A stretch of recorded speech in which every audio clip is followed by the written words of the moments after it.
बोलिए। ये बेसिक जो लड़ाई है मेडिकल साइंस को यूज करते हुए, लेटेस्ट टेक्नोलॉजीज को यूज करते हुए डिपॉपुलेशन का जो प्रोग्राम है, ये असली लड़ाई इकोनॉमी की है, आर्थिक वर्चस्व की है। और अगर इकोनॉमिक फ्रीडम की फाइट को भी इसमें ऐड कर दिया जाए लड़ाई में, अवश्य ही ये लेंदी होगा। हेलो, तो ये बड़ा कारगर होगा। मैं आपको एक एग्जाम्पल देता हूं इतिहास से। सुभाष चंद्र बोस, जिस समय भारत के स्वतंत्रता संग्राम की लड़ाई चल रही थी, कॉलोनियल रेजिम से इंडिया को आजाद कराने की बात चल रही थी, तो ये लोग डोमिनियन स्टेटस लेने को तैयार बैठे हुए थे, जिससे कि कॉलोनियल ये जो रेजिम था इससे इनको मुक्ति नहीं मिलती, आज भी नहीं मिली है, वास्तव में नहीं मिली है। कहने के लिए कॉलोनियलिज्म खत्म हो गया फिजिकली, लेकिन बैंकों के माध्यम से, अदर चीजों के माध्यम से ये जारी है, वर्ल्ड बैंक के माध्यम से सब चीजें जारी है। वही हेजमनी हम कैरी ऑन करते जा रहे हैं। आईपीसी वही, पुलिस कोड वही, सारे सिस्टम्स वही, आपका टैक्सेशन सिस्टम वही जो लागू किया गया था 1857 में यहाँ के लोगों की कमर तोड़ने के लिए। तो सब चीजें वही चल रही है, ठीक है। और अब जो कॉलोनियलिज्म फिजिकली खत्म हुआ तो वर्ल्ड बैंक, आईएमएफ को लाया गया एक नियो कॉलोनियलिज्म को जारी रखने के लिए। अब की बार जो चल रहा है, ये जो लेटेस्ट टेक्नोलॉजी को यूज करके, मेडिकल साइंस को यूज करके डिपॉपुलेशन प्रोग्राम वगैरह चल रहा है, ये भी एक्चुअली आर्थिक इकोनॉमिक सुप्रीमेसी की ही लड़ाई है, आर्थिक वर्चस्व की ही लड़ाई है बेसिकली। तो जिस तरह से सुभाष चंद्र बोस को उनके आध्यात्मिक गुरु श्री प्रभात रंजन सरकार जी ने कहा था कि भारत की स्वतंत्रता संग्राम की जो स्वतंत्रता की जो लड़ाई है, संग्राम जो है, इसको आर्थिक स्वतंत्रता संग्राम में तब्दील कर दो। इससे होगा क्या? तो लड़ाई थोड़ी लंबी चलेगी, नेतृत्व जुआ हाथों में चला जाएगा और भारत को ब्रिटिश के सारे सिस्टम से मुक्ति मिल जाएगी। और सुभाष चंद्र बोस का टोक्यो रेडियो पर एक इंटरव्यू हुआ था सिंगापुर मार्च करने से पहले। पहले सिंगापुर आए थे, फिर वहां से लोग कोहिमा आए थे, अंडमान आए थे, फिर कोहिमा आए थे। तो सिंगापुर वहां से मार्च करने से पहले, जापान से निकलने से पहले सुभाष चंद्र बोस का टोक्यो रेडियो पर एक इंटरव्यू हुआ था। उसमें रेडियो पत्रकार ने पूछा था कि यूरोप के फ्रंट पे अंग्रेज कमजोर पड़ चुके हैं, भारत में नेवल रिवोल्ट का पोजीशन है, सारे लोग आपके पक्ष में हैं, फिजा आपके पक्ष में है, देश को आप आजाद करा लेंगे, इसमें कोई शक नहीं। तो देश को आजाद कराने के बाद सत्ता क्या आप जनता के हाथों में सौंप देंगे या अपने हाथों में रखेंगे? सुभाष चंद्र बोस हंसे थे जोर से और उन्होंने कहा था, बहुत रिमार्केबल बात कही थी कि 1300 वर्षों की गुलामी का भारत ज्वलंत उदाहरण है। यह गुलामी लोगों के जीन में प्रवेश कर चुका है, मानसिकता में बैठ गई है।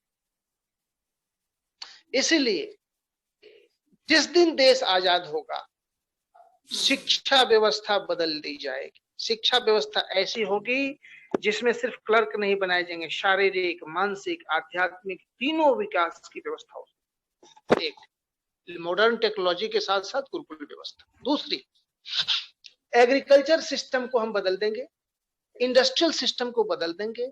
इंडस्ट्रियल सिस्टम में जो उनके गुरुदेव ने बताया था वही बात उन्होंने बॉम्बे अधिवेशन में बोला था कि की इंडस्ट्रीज होंगी, लार्ज स्केल इंडस्ट्रीज होंगी जो कोऑपरेटिव से कंट्रोल होंगी, और स्मॉल इंटरप्राइजेज होंगी। 3 स्टेज की इंडस्ट्रीज उन्होंने बताई थी।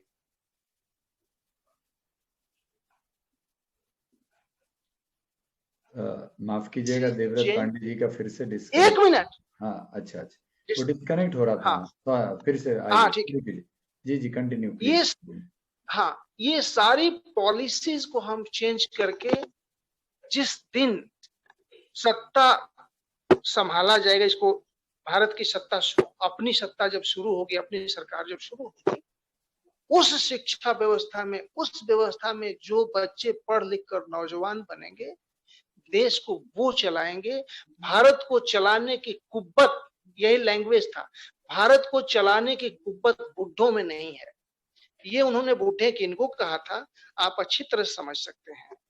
और आज उन्हीं के सपनों के भारत में हम जी रहे हैं, और जो कुछ भी हो रहा है वो हम भुगत रहे हैं। तो अगर आर्थिक लड़ाई को भी इसके साथ जोड़ दिया जाए, और ये आर्थिक लड़ाई कैसी, सिंपल सी बात है, मार्केट स्ट्रक है, कहीं कुछ चल नहीं रहा है। तो इस स्थिति में आम आदमी का एक्चुअली कैपिटलिज्म में, अपने 300 साल के जीवन काल में कैपिटलिज्म ने आम आदमी को आज जितना गरीब बनाया है, इतिहास में शायद इतना गरीब आम आदमी कभी नहीं रहा था। तो आम आदमी की परचेजिंग पावर इस एक्सट्रीम स्टेज में, कैपिटलिज्म के एक्सट्रीम स्टेज में समाप्त प्राय हो जाती है, और सारी संस्थाएं खत्म हो जाती है। यह एक विरोधाभासी तंत्र है। इसमें मार्केट इकोनॉमी सबसे प्रधान चीज होती है, और मार्केट इकोनॉमी में आम आदमी का परचेजिंग पावर बहुत मायने रखता है। लेकिन यह व्यवस्था उस, हम कहेंगे कि बेवकूफ मूर्ख व्यक्ति की तरह है, जो उसी डाल को काट रहा होता है जिस पर वो खुद बैठा होता है। तो आम आदमी के परचेजिंग पावर पर ही सबसे ज्यादा चोट किया जाता है, हर तरह से घुमा फिरा करके, और वो आज समाप्त प्राय है। इसलिए बाजार चल नहीं रहा है, बाजार टूटने कगार पर है। अगर आम आदमी अपने जीवन की सारी न्यूनतम आवश्यकताएं, भोजन, वस्त्र, आवास, चिकित्सा, शिक्षा, ये सारी जरूरतें अगर अपने ही इलाके में सेल्फ रिलायंट इकोनॉमी बना करके कर ले, अब तो हम कहेंगे कि हमें पेट्रोलियम भी लेने की जरूरत नहीं, 2-4-5 साल में हाइड्रोजन से गाड़ियां चलने लगेंगी, और हाइड्रोजन आप गोबर गैस से निकाल। तो कहने का मतलब है कि इतना ज्यादा सेल्फ रिलायंट हो जाएंगे कि इकोनॉमी बूस्टअप करेगी, लोगों के हाथ में परचेजिंग पावर आ जाएगा। अभी तो टाइम नहीं है, मैं एक एक एग्जांपल जैसे देता हूं वैसे देता, और उसका स्टैटिस्टिक्स देता कि कैसे ये हो सकता है। एक भी आदमी बेरोजगार नहीं रहेगा, बल्कि काम करने वालों की कमी पड़ जाएगी, इतने जॉब्स क्रिएट हो जाएंगे उस सिस्टम, आज की स्थिति में बोल रहा हूं। और ये सारे तमाशे खुद ब खुद खत्म हो जाएंगे। जब लोग सेल्फ रिलायंट हो जाएंगे तो क्या होगा कि ये जो चक्रव्यूह इनका जो चल रहा है वो चल नहीं पाएगा, क्योंकि हम बैंक्स पर और इंटरनेशनल बैंक्स पर बहुत ज्यादा निर्भर करते हैं। हर साल जो हमारा पैसा का डिवैल्यूएशन हो रहा है, ये डिवैल्यूएशन क्यों हो रहा है? आप 1 लाख रुपया बैंक में रख दिए, अगले साल वो 1 ही लाख रहेगा, लेकिन उससे उसका परचेजिंग पावर घट जाएगा। तो ये एक बहुत बड़ा षड्यंत्र है, और इस षड्यंत्र से मुक्ति पाने के लिए लोकल कच्चा माल पर आधारित उद्योग, लोकल लोगों के मालिकाना हक में, कोई कोई बाहर का आदमी आकर के यहाँ उद्योग धंधा लगाए ऐसा नहीं, उस पर जब फिनिशिंग इंडस्ट्रीज लगेंगी तो ऑटोमेटिकली वहां के लोगों को रोजगार मिलेगा, उनकी परचेजिंग पावर बूस्ट अप होगी। परचेजिंग पावर जब आएगी तो उसके साथ एजुकेशन भी आएगा, उसके साथ मास मोरालिटी आएगी। इंडिविजुअली कोई व्यक्ति, अमीर आदमी भी भ्रष्ट हो सकता है, लेकिन मास लेवल पे जब परचेजिंग पावर आती है, उनकी जरूरतें पूरी होती, तो मास मोरालिटी आ जाती है ऑटोमेटिकली। तो मास मोरालिटी आएगी, एजुकेशन आएगी, तो सोशियो इकोनॉमिक को पॉलिटिकल कंसिस्टेंस आएगा। और यही 4 चीजें लोकतंत्र की सफलता की गारंटी। अदरवाइज लोकतंत्र भीड़ तंत्र है और गुंडा तंत्र है। तो इस फैक्टर को भी अगर जोड़ दिया जाए, आप किसी भी डिस्ट्रिक्ट को उठा करके देख लें, डॉक्टर साहब आप खुद जिस डिस्ट्रिक्ट से हैं, अगर उस जिले के हम रिसोर्सेस को, एग्रीकल्चरल अगर मिनरल है तो मिनरल को भी देख लें और प्रॉपरली उसको कच्चा माल निर्यात ना करके अगर वहां फिनिशिंग इंडस्ट्री लगाई जाए और कोशिश किए जाए कि हम सीरियल्स, पल्सेस, वेजिटेबल्स, फ्रूट्स के साथ साथ, ऑयल सीड्स के साथ साथ फाइबर्स भी पैदा करें, मेडिसिन भी पैदा करें, मेडिसिनल हर्ब्स भी पैदा करें, तो हम अपनी जरूरत की सारी चीजें वहीं के वहीं पैदा करें। तो इकोनॉमी जो है, जब पैसा बाहर नहीं जाएगा, लेबर बाहर नहीं जाएगा और कच्चा माल बाहर नहीं जाएगा, तो वो एरिया बूस्टअप होगा, वहां के लोगों की परचेजिंग पावर बूस्टअप होगी। और अगर वर्ल्ड इकोनॉमी ध्वस्त भी हो जाए, ग्लोबल कैपिटलिस्टिक टाइटेनिक डूब भी जाए, उस समय लोग इस व्यवस्था की तरफ ध्यान देंगे। अन्ना हजारे गांव में लोग जाते हैं, इन पायलट प्रोजेक्ट्स में आएंगे लोग देखने के लिए, सीख करके अपने यहाँ जाएंगे और वहां इसको एमुलेट करेंगे। प्रौद्ध प्रणेता श्री प्रभात रंजन सरकार जी ने इसी को बोला है कि this is but cooperative movement and this cooperative movement will pave way to world government. तो एक उस लेवल तक की बात सोचनी पड़ेगी कंप्लीट, क्योंकि पूरे वर्ल्ड को कंट्रोल से करना चाहते हैं, तो हमें भी वर्ल्ड गवर्नमेंट तक की बात सोचनी पड़ेगी, उस लेवल तक की प्लानिंग करनी पड़ेगी, from grass root level to top level.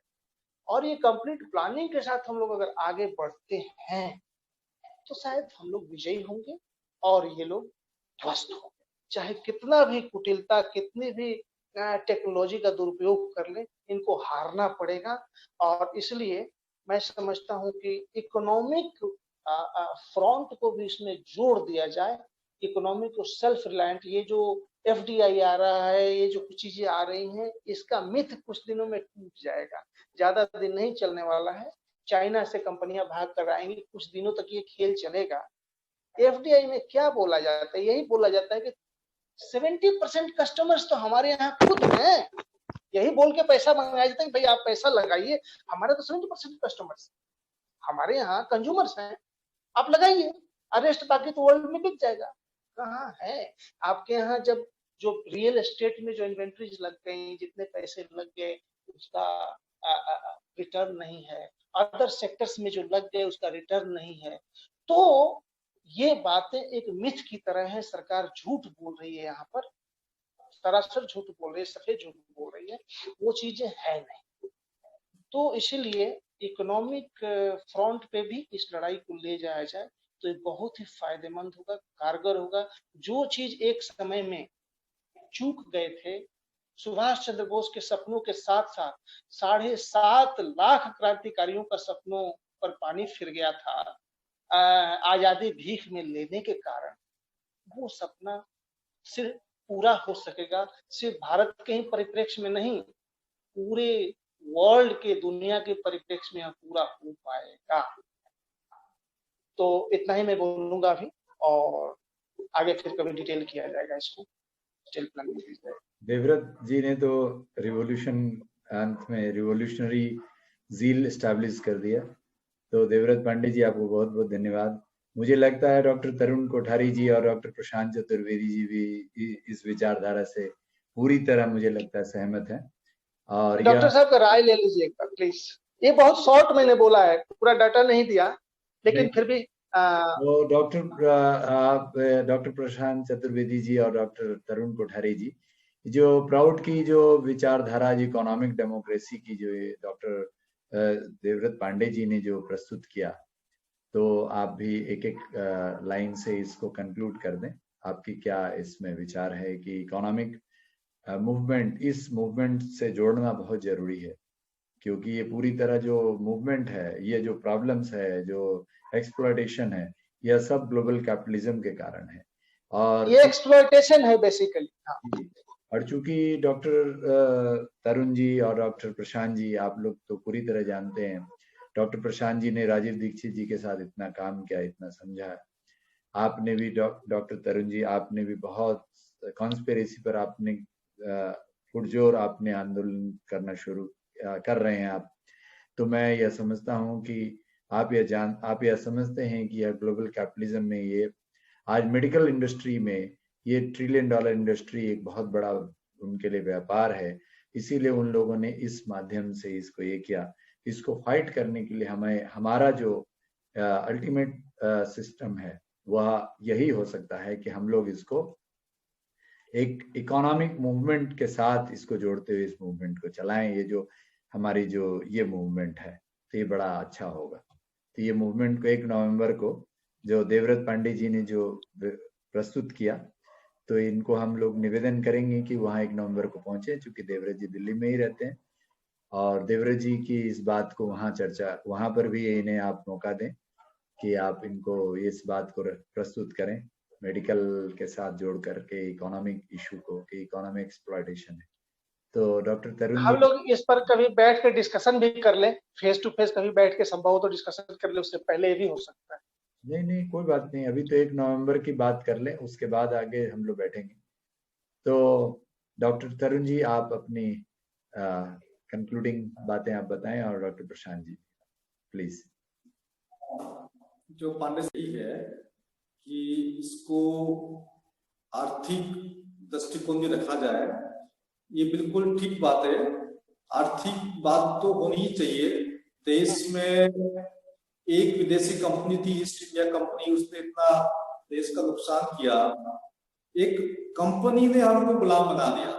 कोई देश गुलाम बनाता है तो एक अलग बात होती है, एक बिजनेस करने आई कंपनी ने हमारे देश को गुलाम बना दिया, ये कितनी बड़ी बात है। और इस समय तो पता नहीं कितनी कंपनियां, विदेशी कंपनियां काम कर रही है। जहां तक विदेशी निवेश की बात है, मेरा ये मानना है कि भारत को विदेशी निवेश की आवश्यकता है ही नहीं। जब कंज्यूमर हमारे पास है, प्रोडक्ट हमारे पास है, तो विदेशी निवेश की कहाँ आवश्यकता है। आप बात करें यूट्यूब की बात करते हैं, यूट्यूब में वीडियो हम अपलोड करते हैं, व्यूअर्स भी हमारे हैं, वीडियो का कंटेंट भी हमारा है, सब कुछ हमारा, पैसा यूट्यूब ले जा रहा है, तो किस बात की पैसे ले जा रहा है। देखने वाले दर्शक हमारे हैं, यूट्यूब मैंने बनाया है वीडियो या किसी और ने बनाया है और पैसा बाहर की कंपनी ले जा रही है। तो ये इस पर हम विस्तृत चर्चा करेंगे। जो ग्रामीण स्तर पर इस प्रकार की व्यवस्था होनी चाहिए कि भाई वहां से फिनिश्ड माल निकले, कच्चा माल नहीं निकले। ये बहुत बड़ी बात आपने कही है, इस पर मैं काफी चिंतन कर रहा हूँ। इसके ऊपर बहुत मेरे ख्याल से 2-3 घंटे बैठ करके इस पर काफी चिंतन की आवश्यकता है। 1 तारीख को आपको पूरा मौका है। मौका क्या है कि स्टेज आप ही का है, आप ही को देखना है ना। वहां आप आइए और वहां भी आप अपनी जो बात है, जो इकोनॉमिक एस्पेक्ट या जो और बात है उसको भी रखिए। और इससे पूर्ण रूप से सहमत हूं। मैं तो एक भी विदेशी कंपनी को देश में देखना ही नहीं चाहता। इन विदेशी कंपनियों की आवश्यकता ही नहीं है ना। और तो इस बात को लेकर के मेरी पूर्ण रूप से सहमति है आपके साथ। बहुत बहुत धन्यवाद। और डॉक्टर प्रशांत जी को हम अंत में सुनना चाहेंगे आपकी सहमति, क्योंकि आपने राजीव भाई को सुना और प्राउड की विचारधारा राजीव भाई की विचारधारा से बहुत मिलती है। और जो इकोनॉमिक डेमोक्रेसी, राजीव दीक्षित जी आर्थिक आजादी कहते थे उसको, हम लोग उसे आर्थिक लोकतंत्र कहते हैं, जिसमें जो देवव्रत पांडे जी ने जो कहा कि control of the economy should be in the hands of the local people, यानी स्थानीय आदमियों के पास उस संसाधन का नियंत्रण होगा क्योंकि वो संसाधन के मालिक हैं, ओरिजिनल मालिक हैं। तो बाहर के कोई भी, चाहे वो सरकार भी हो, तो उसका दोहन नहीं कर सकती और रॉ मटेरियल को लेकर नहीं जा सकती। वहीं पर फिनिश प्रोडक्ट्स बनना चाहिए और वो उस प्रकार यह पूरी रिसोर्सेस उनके हाथ में हो गई। तो ये डॉक्टर प्रशांत जी से मैं इस पर कंक्लूडिंग 1-2 लाइन सुनना चाहूंगा। जी डॉक्टर साहब। धन्यवाद योगी जी।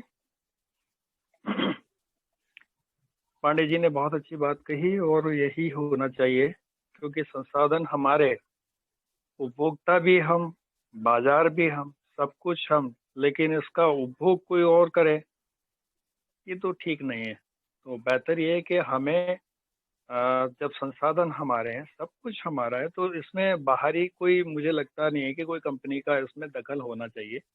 और दखल हो भी रहा है, तो उनको तो बहुत जल्दी ही बाइंड अप हो जाए तो अच्छा है, क्योंकि एक ईस्ट इंडिया कंपनी जैसी कंपनी एक इस स्तर पे आ सकती है, और 257 से भी ज्यादा कंपनियां एक कंपनी बना के चली गई, और 256 को हमने विदा कर दिया अंग्रेजों के साथ, लेकिन अभी भी ईस्ट इंडिया कंपनी वाले विचारधारा वाले लोग अभी भी हमारे साथ रह गए। तो एक मतलब 256 को तो विदा नहीं किया, केवल हमने एक ईस्ट इंडिया कंपनी को विदा किया था आजादी के समय, बाकी सारी कंपनियां यहीं की ही हैं।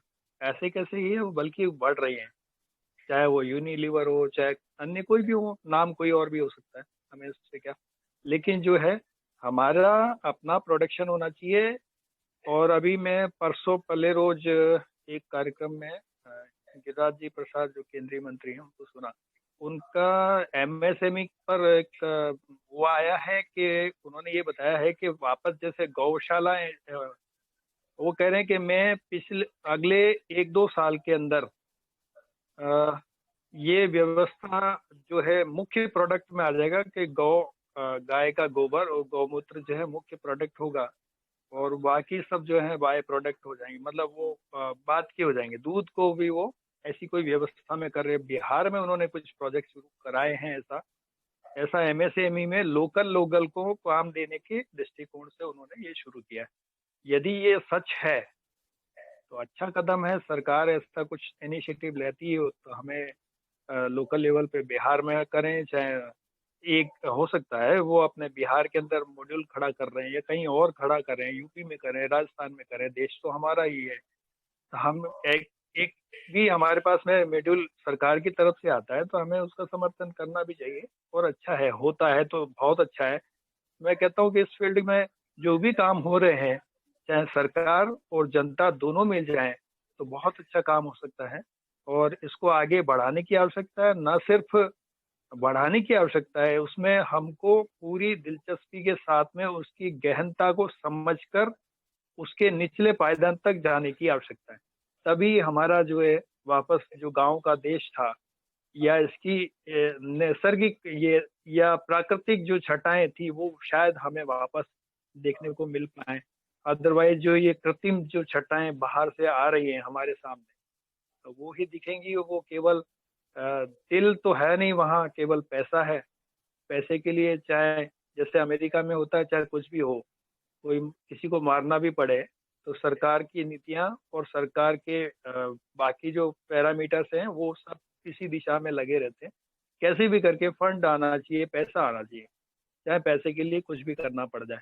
तो ये ऐसा नहीं, हम लोग तो दिल वाले लोग हैं, भारत के लोग हैं, तो बेहतर ये है कि हमें इसी दिशा में काम करने की आवश्यकता है। और अच्छा है कि हम सब मिल करके एक प्लेटफॉर्म, एक सुदृढ़ प्लेटफॉर्म दें देश को।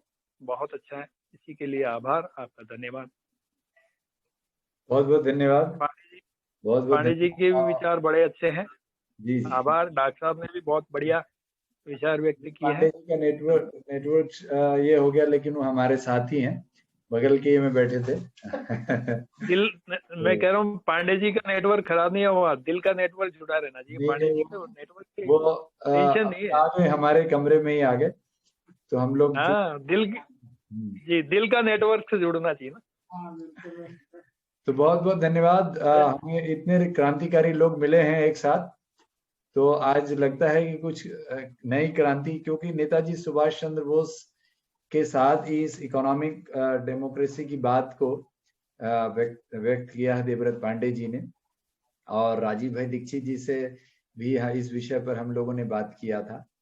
तो आज वो हमारे बीच, मुझे लगता है कि डॉक्टर प्रशांत चतुर्वेदी जी जैसे लोग, डॉक्टर तरुण कोठारी जी जैसे लोग के रूप में राजीव दीक्षित जी ने जो कुछ भी शुरू किया वह सब कंटिन्यू है। और हम जैसे लोग जो प्राउडिस्ट हैं, हमारी पूरी जो इतनी बड़ी मूवमेंट जो 200 देशों में आज है, जैसे जर्मनी से एक दीदी ने डॉक्टर तरुण जी से कांटेक्ट किया, हमारी जो बहन है, गुरु बहन है, आप प्राउडिस्ट हैं। तो ऐसे बहुत सारे लोग हैं जो बहुत बहुत अंदर से पीड़ित हैं और कौतूहल में हैं कि कब हम कुछ मानवता के लिए, पीड़ित मानवता के लिए हम कुछ करें और हम सब संगठित हों। तो यह समय आ गया है कि हम संगठित होंगे and moralists of the world will unite and we will establish one human society। जो वसुधैव कुटुंबकम का जो हमारा सपना जो भगवान कृष्ण ने हमें सिर्फ जो बताया है, वह आशा है कि यह पूरा होगा और मतलब इस मूवमेंट से एक आंदोलन का एक आगाज होगा। यह बहुत सही लगता है कि होगा। धन्यवाद। तो हम लोग फिर मिलते हैं और 1 नवंबर को हम आते हैं डॉक्टर साहब। तो जंतर मंतर में कुछ